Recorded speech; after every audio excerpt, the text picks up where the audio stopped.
At narito na naman ang mainit na balita mula sa mundo ng politika. Isang controversial na issue ang lumabas ngayon sa politika ng bansa. Ang unang ginang na si Lizata Nasmags at ang kanyang pinsan na si House Speaker Martin Tambalos Los Romualdez ay nabisto umano sa isang malawakang vice cap.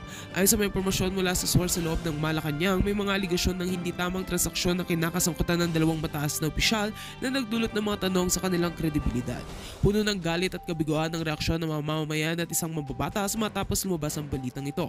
Ang vice cap na tumutukoy sa mga illegal na operasyon ng isang business enterprise na naglalayong manipulahin ng mga kontrata ay tinutukoy ngayon bilang isang malaking iskandalo sa Administrasyong Marcos. Sinasabi nagkaroon ng pagkakasunduan ng ilang malalaking negosyo at mga opisyal upang maglaganap ng pondo mula sa mga proyekto ng gobyerno sa mga peking paraan. Sa kabilang banda, tumindig na ang Vice President ng bansa na si Sara Duterte sa isyong ito at binira si President Kuting ng Norte Jr. Ayon kay VP Sara, hindi niya matanggap ang sinasabing kapwa-kabiguan ng mga miyembro ng pamilya Marcos sa mga ganitong uri ng pandaraya. Dapat ay tapusin ang ganitong uri ng kalakaran at kung kinakailangan, umaksyon ng Pangulo para linisin ang administrasyon. Ani ni Duterte sa isang press conference. Kahit na hindi direktang inakusahan ni VP Sara ang Pangulo, marami ang naniniwala na mga pahayag nito ay isang malupit na pagsaway sa kapwa Marcos. Sa ngayon, nagpapatuloy ang investigasyon hinggil sa insidente at may mga nagsasabi ng isyong ito ay maaaring magdulot ng matinding epekto sa Administrasyong Marcos, lalo na't kasalukuyang humaharap ang bansa sa maraming pagsubok. Ang mga aligasyon ng Vice Cap ay nagpapaalala sa publiko ng mga pangakong pagbabago na hindi pa natutupad mula nung nagsimula ang Administrasyong Marcos. Sa ngayon, patuloy ang mga lider ng oposisyon sa paghihikayat ng magsasagawa ng mga hakbang upang matukoy ang katotohanan sa likod ng iskandalong ito. Ayon sa ilang eksperto, ang hinahanap ng administrasyon ay nakataya sa kung paano nila haharapin ang isyong ito. Maghihintay tayo ng mga susunod na pahayag mula sa mga otoridad. At yan nga mga balitang ating pagkakatutukan, at kung bago ka pa lamang sa aking channel ay huwag kakalimutang mag-like, share and subscribe para updated ka sa aming mga bagong balita dito sa Tatak Pinas.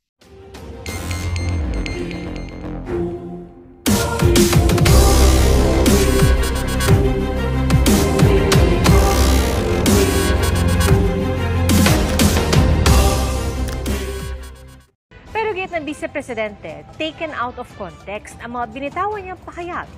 Sinagot din niya ang tungkol sa paglilipat ng pondo ng kanyang mga Special Disbursing Officer sa mga security officer na naungkat sa pagdinig ng Kamara kahapon. Saksi, si Joseph Moro. Ito.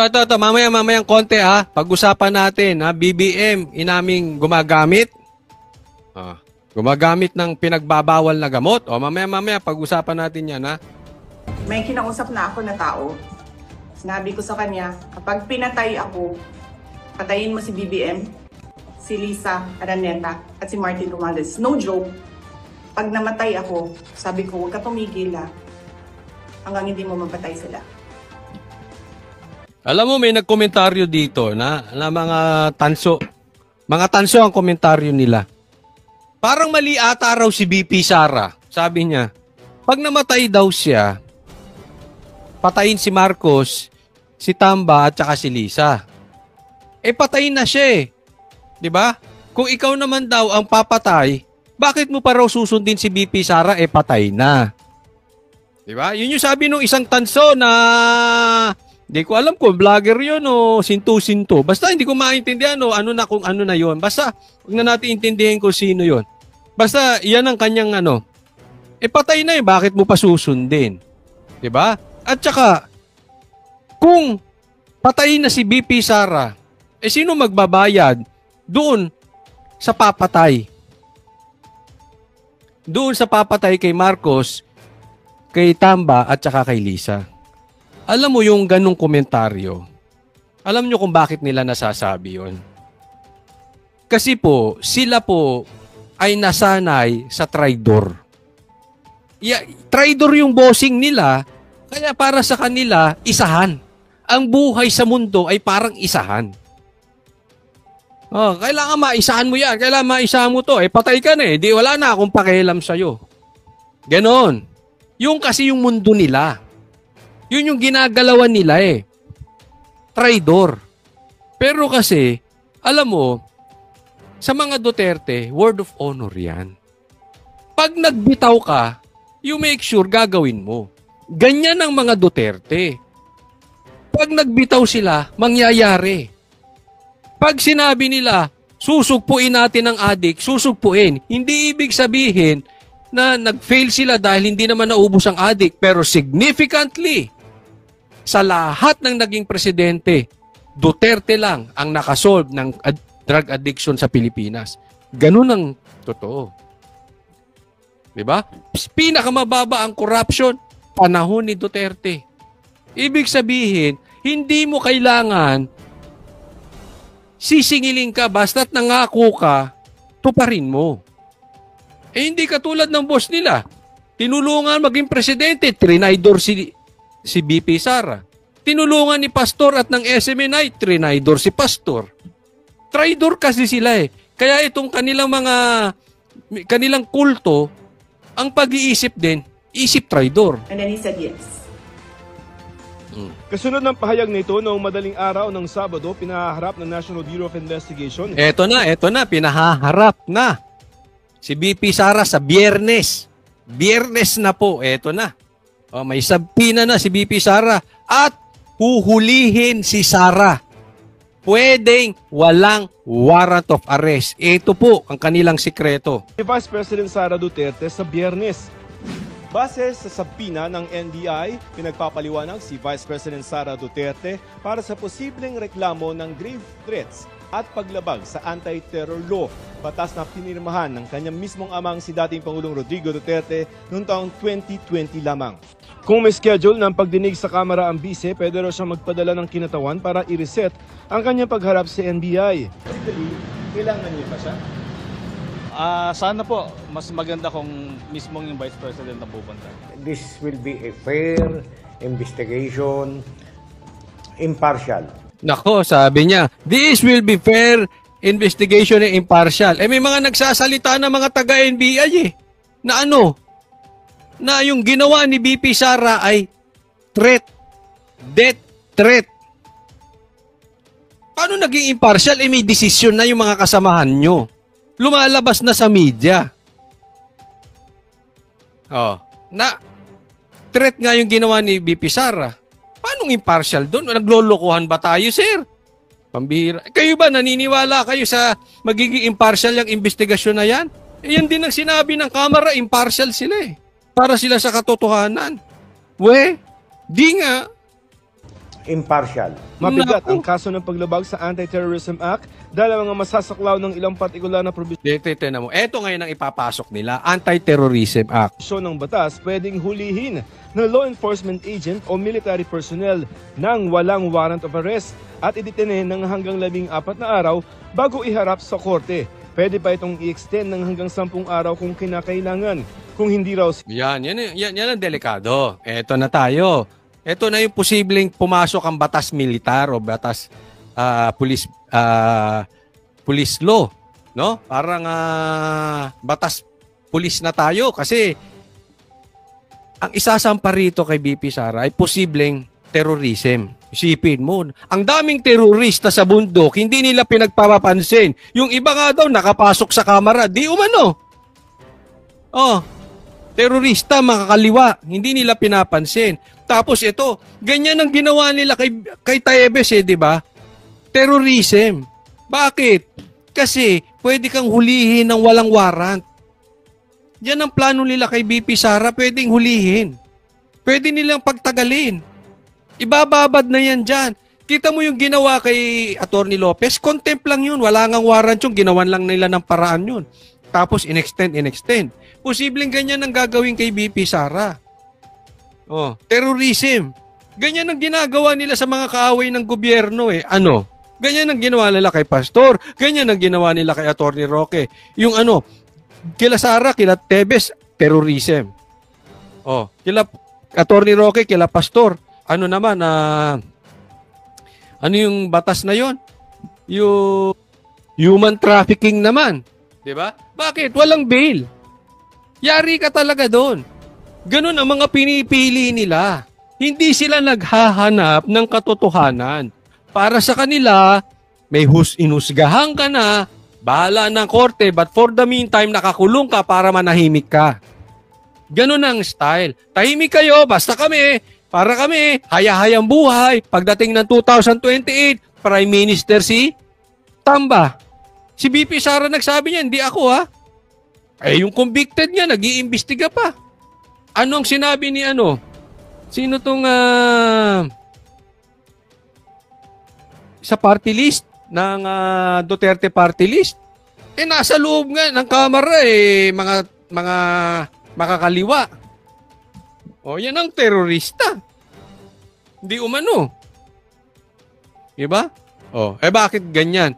Si BP Sara ang iaanuhin. Sisipot si Duterte sa pagdinig ayon sa NBI, itutuloy pa rin ang paghahain ng reklamo sa Department of Justice. We will proceed at kung ano man yung ebidensya na nasa kamay namin, di yun lang. Tumanggi muna magsalita ang bisi dahil hindi pa niya natatanggap ang subpoena.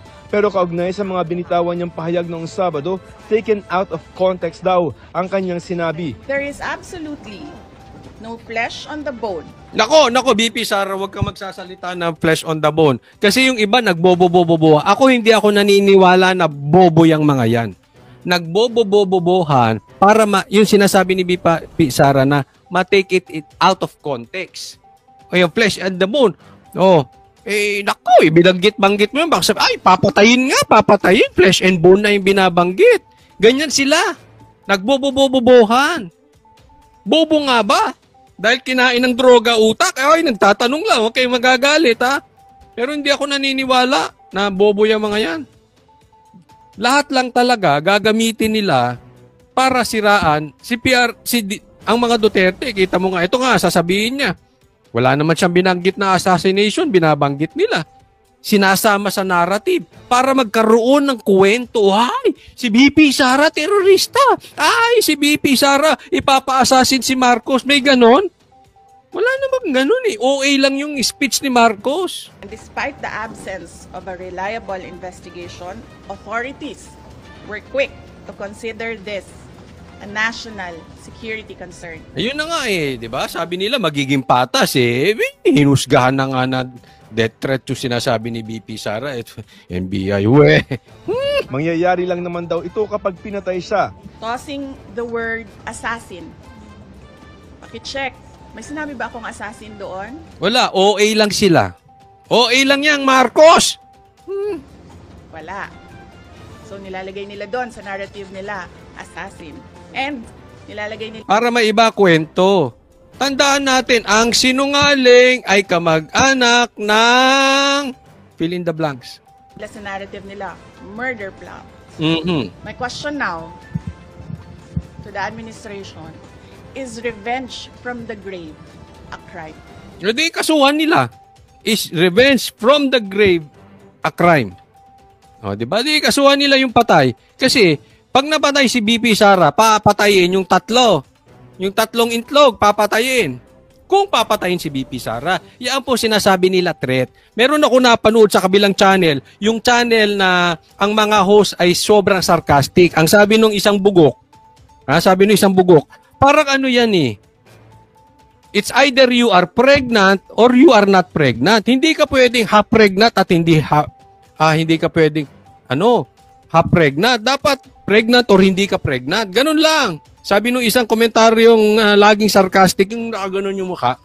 Basta, bahala na. Yun titignan nyo na lang. Sabi ko, mali yun.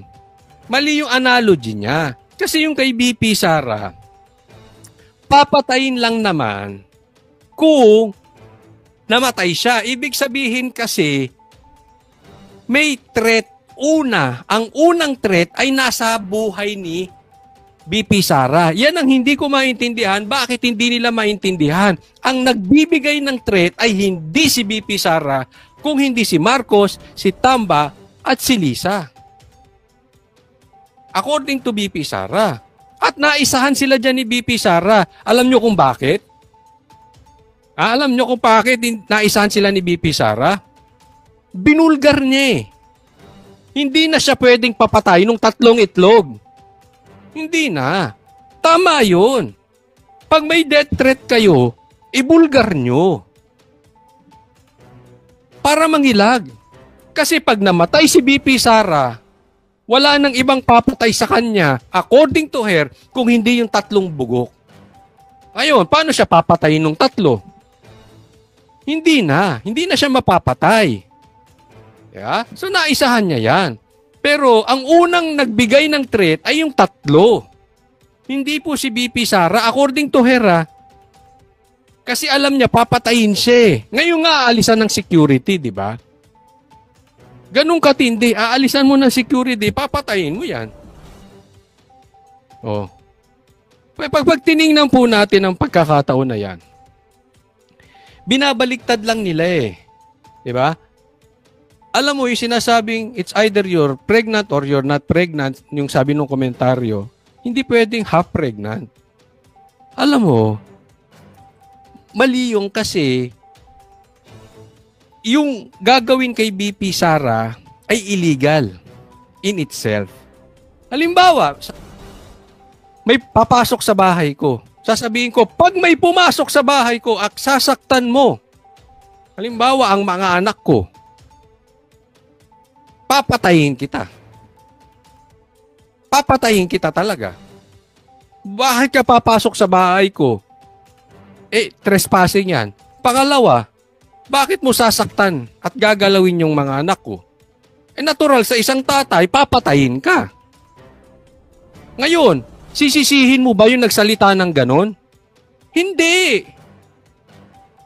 Unless, inaamin nung isa na talagang papasok ako dyan at gagalawin ko yung mga anak mo. So admission po yun. Diba? Kasi bakit? Mali yung pasok ka sa bahay. Ganun po yun. Hindi po yung threat. Kasi sabi nila, yung threat daw, basta sinabi mo, basta nanakot ka. Dati sa threat, hindi po yan pananakot. Lagi nating titingnan yung konteksto. Ito, marami nagiging ang pastor na bulaan propeta rito eh. Yung pag inaalis mo yung konteksto, mamamali ka kahit sinabi pero inalis mo sa konteksto, mamamali. Bigyan kita halimbawa. Si Judas nagpakamatay. Pag inalis mo yun sa konteksto, babasahin mo yung Biblia, sasabihin mo, ay! Pag nagkamali pala ako, dapat magpakamatay ako. Tanga! Hindi ganoon. Yun ang problema pag inaalis mo ang isang bagay sa isang konteksto. Minamali nila. Inaalis nila sa konteksto yung sinabi ni BP Sara. 'Di ba? So para sa akin, admission yun. Inaamin nyo na papatayin nyo nga si Sara. Kasi natatakot kayo eh. Bakit threat yun? Bakit pananakot yun? Ako sabihin sa akin ni Sara, pag namatay ako, patayin nyo si Coach Oli. Ba't ako matatakot? Hindi ko naman papapatay yan. Diba? Kahit anong mangyari, hindi ko papapatay yan. Ibig sabihin, hindi ako guilty. So what? Mabuhay ka hanggat kailan mo gusto. Diba? Unless, plano ko talagang yariin si BP Sara. Ganun ang ginagawa nila. A crime. They have to kill me first. So now they can't kill me anymore. Unless they want to die. Tanong ni VP para sa Presidential Security Command, bakit walang aksyon? Sana yung mga banta sa kanyang buhay? Meron... Yun yung sinasabi ko eh. Bakit yung banta sa buhay niya walang aksyon? Yung banta na kiniklaim ninyo na hindi naman totoo, taken out of context, yun ang ina-actionan ninyo. Doon pa lang eh. Diniscuss natin sa confidential funds, bias na kayo. Pati sa pag-aksyon patungkol sa threat, bias kayo.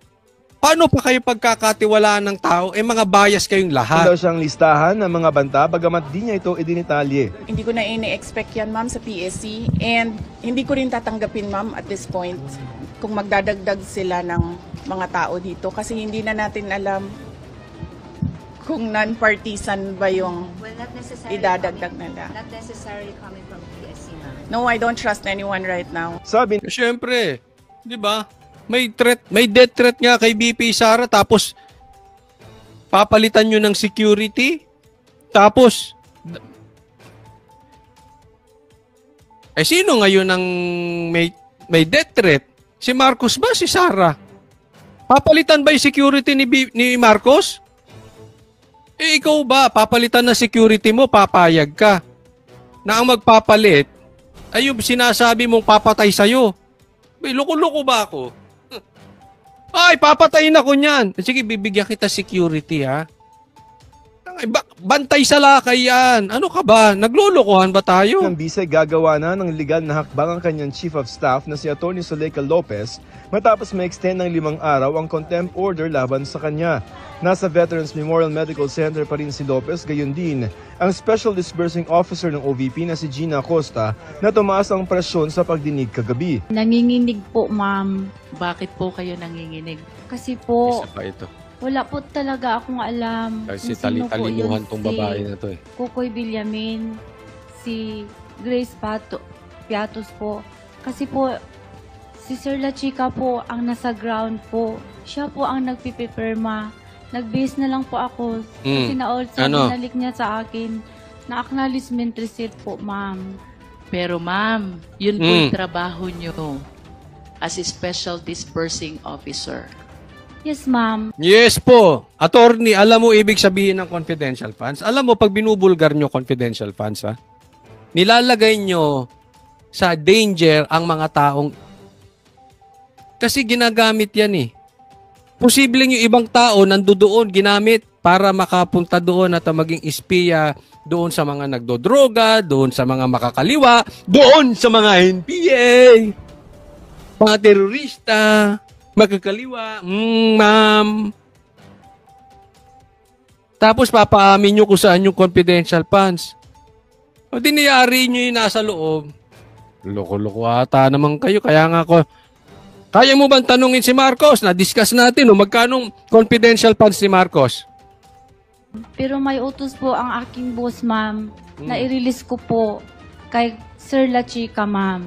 Si Vice President Duterte umano nag-utos kay Acosta na ibigay ang 125 million pesos sa isang Colonel Chica na hepe raw ng VP-SPG o Vice Presidential Security and Protection Group.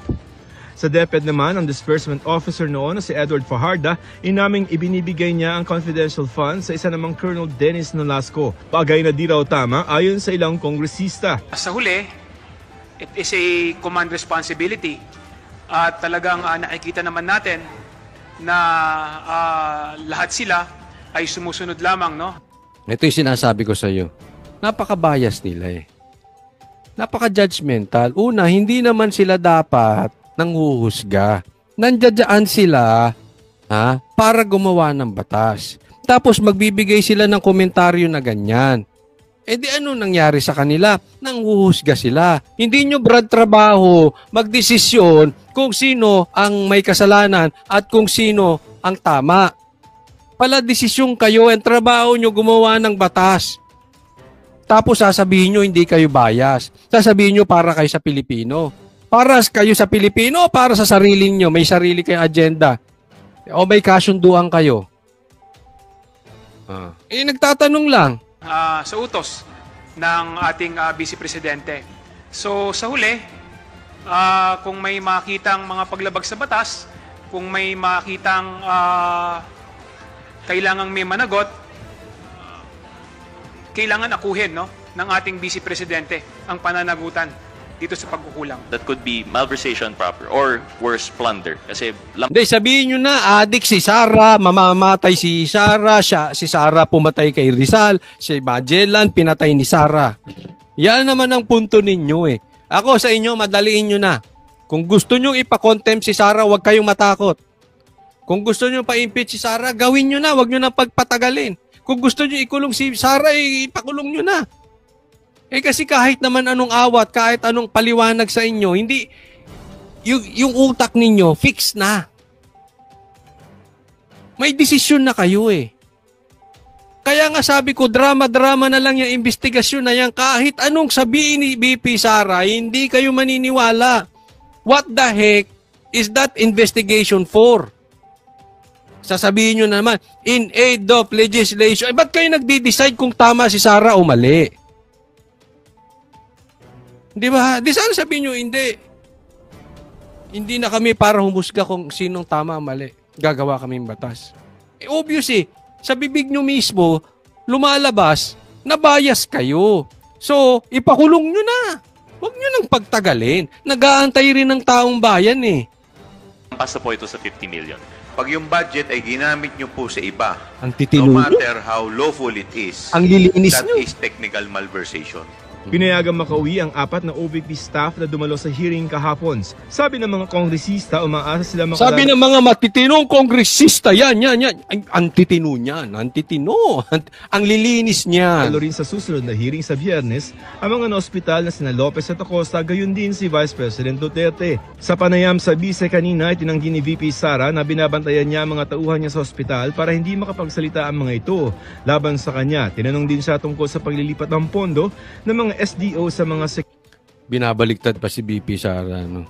Binabantayan niya raw sa ospital yung mga tao niya para hindi makapagsalita.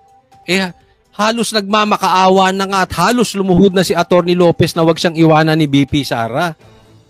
Yung tao nga niyang nagre-request na dapat andyan si VP Sara para siya bantayin. Kaya etong mga ito, sinungaling talaga, hindi po si VP Sara. Yung mahilig magbaliktad. O, ano sabi ni Marcos? Nililigaw lang daw ang ano.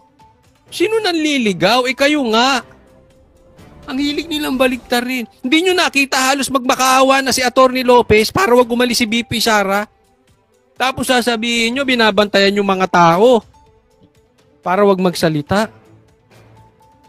Nagbobobo. Itong ayaw ko sa mga ito. Hindi bobo yung mga yan eh. Nagbobobobohan lang para magkaroon ng masamang propaganda against Sara. security officer. Alam niyo bakit 150 million lang yon? Kasi kinompute yun kung buwan-buwan ano ang gagawin at ano ang i-implement. Parang parehas pa tayo ng t-shirt, VP Sara. Sige, tuloy. Napakaliit na amount ang 150 million. So bakit kami magnanakaw ng 150 million? Ang nakawan sa gobyerno, billion. Ayan, nakita nyo? Namit yun sa trabaho. Para sa... Ha? Bakit kami kukupit ng nanakaw na 150 million? Billion ang usapan dyan. Pinakita ko sa inyo kanina, di ba? Ilan ang hinihinging confidential funds ni Marcos? Magkano? Kay BP Sara, 0. Tapos kini-question nila itong 150 million. Alam mo, para sa atin, sa ating mga ordinaryong mamamayan, para sa akin na lang, malaki po ang 150 million. Pero sa kanila, para gagamitin na pondo sa buong Pilipinas, napakaliit po ng 150 million. Sa aking tingin, and I'm very, very positive on this, BP Sara is so humble that she will accept that amount, 150 million. Samantalang yung presidente, ang laki. Times 1,000 ang difference? Times 2,000, times 3,000 ang difference, ha? Magkano? 45 billions kay Marcos sa kanya. 150 nagiging issue. Napaka-double standard ninyo. Napaka-humble nga ni kung ako, Vice President, bibigyan nyo ako 150 million para sa buong Pilipinas. Pakain ko sa inyo yan. Mag-aabono pa ako yan eh. Buong Pilipinas. Yes, para sa akin, as personal, malaki yan. Pero gagamitin sa trabaho, hindi na ako magtatrabaho. Nagtatrabaho ko, abonado pa. Napakabait nga ni BP Sara eh. Kayo talaga Tapos siya pa ini-issuean nyo. But anyway, ganun naman talaga eh. Alam mo, sa panahon ngayon, sa panahon ngayon, pag ikaw ay hindi binabanatan ng mga nagsanib puwersa na kulay, katulad ng pula at dilaw na hindi kayang talunin ang Duterte, sorry for the word, yung kinain na nila yung suka nila, magkaaway sila ngayon pero nagsasama, kinakain nila yung suka nila. Bakit? Because they are losers. Hindi nila kaya ang Duterte. Ngayon, pag hindi ka binanatan ng dalawang kulay na yan, ibig sabihin, bayad ka, baka nasa kabilang kampo ka. Or nandito ka sa kampo namin, pumunta ka ron. Bakit? Ikaw lang nakakaalam. Na sinasabi mo dating magnanakaw, na sinasabi mo dating adik, ngayong kakampi mo. Anong meron sa'yo? Diba? Kaya, naiintindihan natin, babanatan talaga si BP Sara. Ngayon punta tayo sa susunod na topic. Ito. Oh, Marcos, inamin. Gumagamit, inamin na. Oh, pag-usapan natin. Oh, ito, pag-usapan natin ha. Oh. Si PRRD naman. Sa isang press con kagabi, hinamon ng dating Pangulo ang militar na protektahan ang konstitusyon sabay sa pagkwestiyon sa kanilang suporta sa Pangulo. Saksi si Salima Refran. Mabibigat ang tirada ni dating Pangulong Rodrigo Duterte laban kay Pangulong Bongbong Marcos. There is a fractured in the governance sa ating Pilipinas ngayon. Walang makakorek niyan. Nobody can correct Marcos. Nobody can correct Romualdez.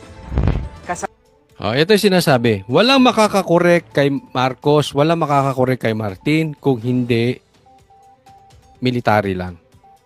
Nanawagan ba? Ako tanong ko sa inyo, nadinig nyo ba yung buong press con ni PRRD?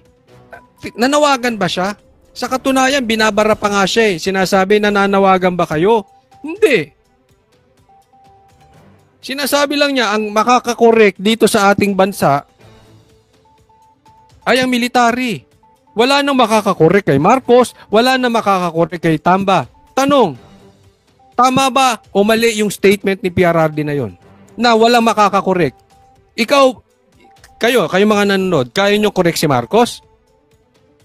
Kayo mga nanonood, kaya nyo korek si Martin? Yung husgado, kaya bang i-correct si Marcos at si Martin? Yung pulis, i-correct ba si Marcos at si Martin? Yung mga sekretary, i-correct ba si Marcos at saka si Martin? Di ba tama yung sinabi ni PRRD naman na makakakorek lang kay Marcos at si Martin? AFP, tama or tamang-tama? So what's wrong with that? Nanawagan ba siya? Hindi. Praning kayo. Bakit? Guilty kasi kayo. Sabay niya ng pagkwestiyon sa patuloy na suporta ng militar at pulisya sa Pangulo.